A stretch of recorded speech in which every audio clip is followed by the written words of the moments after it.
Alright, today we're going to be talking about my DIY Explorer kit from Build Your Own Guitar.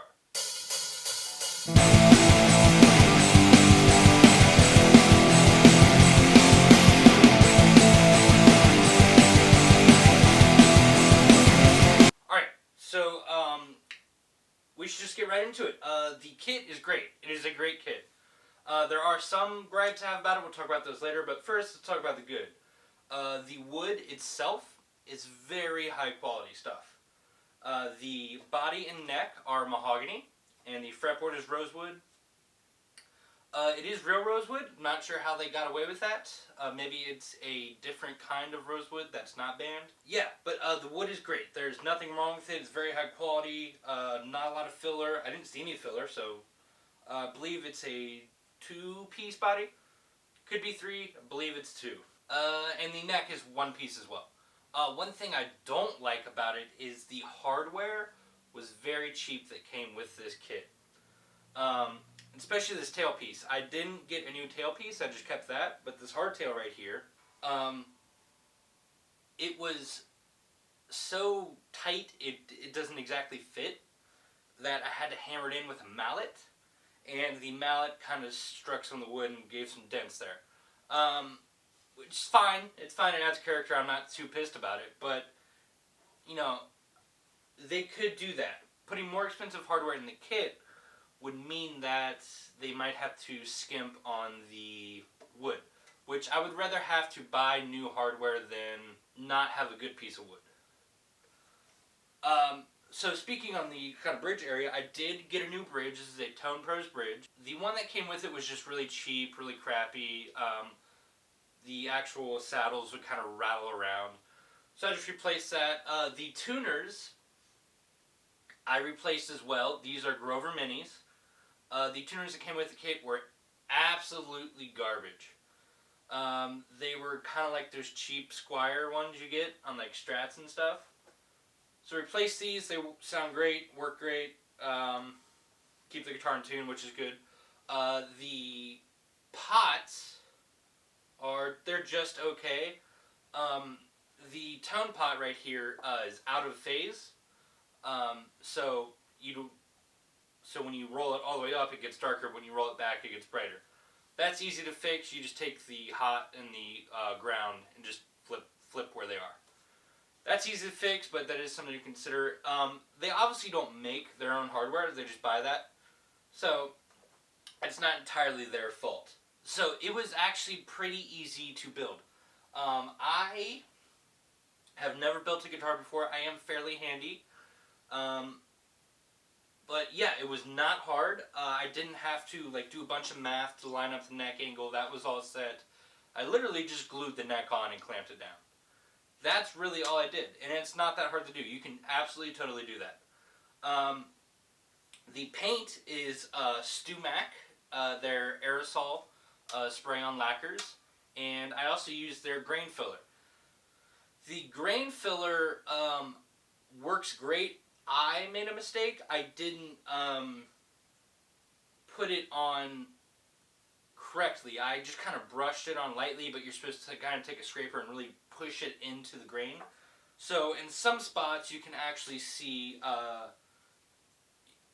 you'd have to get really close to the guitar to even see this, but especially right in this area on the back of the guitar, you can see a little bit of reddish kind of brown color peeking out, and that is the mahogany. Just the grain filler didn't get all the way in there, so the paint didn't really stick to that.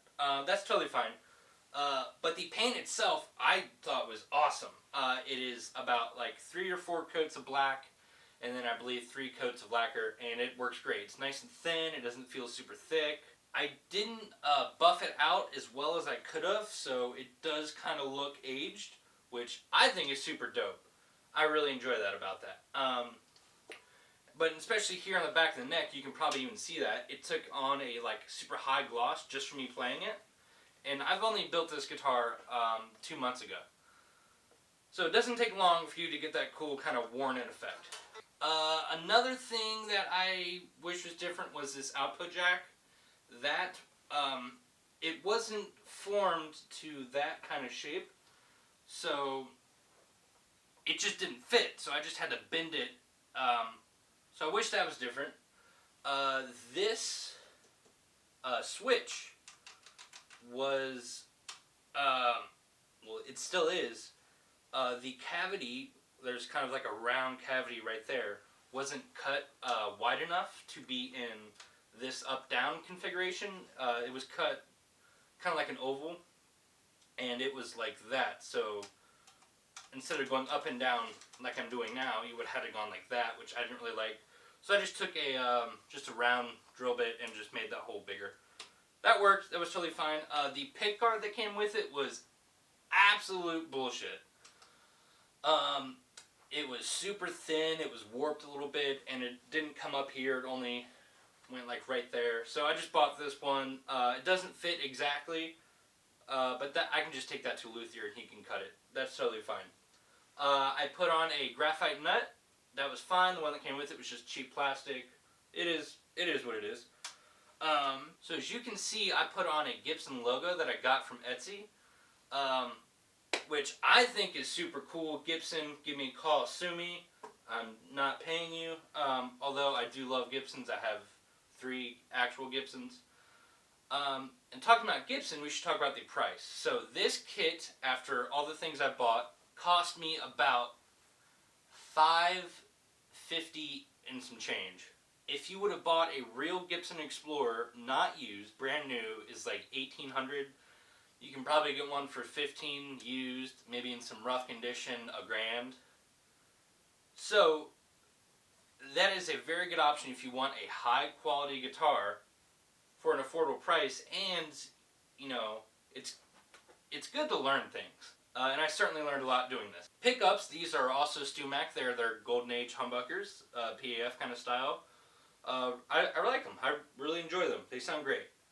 There'll be a separate video just about the pickups. I guess the most kind of striking thing about this guitar is the Van Halen kind of stripes I did. That's just gaff tape. It's not paint, so they can come off. One cool thing that made my life is Victor Fuentes, or Vic Fuentes, whichever he goes by, from Pierce the Veil. I tagged him in the photo I took of this, put on Instagram, because he did this to his Explorer that he has, and he liked and commented. And that was sick. Very big influence on me. I'm a huge Pierce the Veil fan, so that was awesome. The frets, I was actually surprised. I thought I would have to get like a fret job, but it just took like a level and crown. They're totally fine. The ends are nice. No sharp ends, everything's fine. And you should level and crown your frets anyway. If you don't know how to do that, you can take it to a luthier. It's not that expensive, and it just makes your guitar play very nice. The control cavity, I thought could have been ever so slightly bigger. It was kind of hard to get in there with the soldering iron and do things, but it ended up working, so that's not a big gripe, just a small thing. Most of the things I don't like about the kit are very small details, and that's why I'm picking them apart, because I enjoy this kit so much. I'm definitely going to build another one. It's probably going to be a Jazzmaster. I definitely want to build another one. This is really fun. I really highly recommend you do that. I guess the last thing is just to talk about the actual playing of it. It plays great. I just had to do a minor setup, and then it works great. It's just like a Gibson. As it should be, because it has all the ingredients of a Gibson, so there's no reason it shouldn't be. It is very comfortable. I've never played an Explorer before this, but yeah, it's comfortable. Your arm kind of rests on that thing, and it's just magic. Alright, so I'm going to do a separate video about the pickups. This is just going to be a little sample for you. See how it sounds.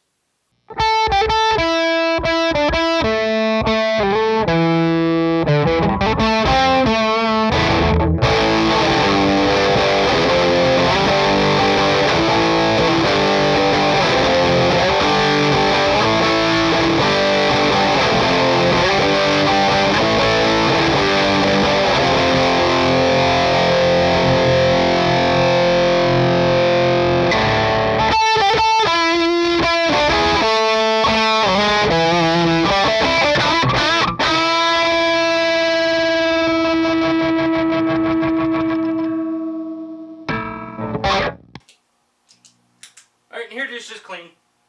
Probably hear that.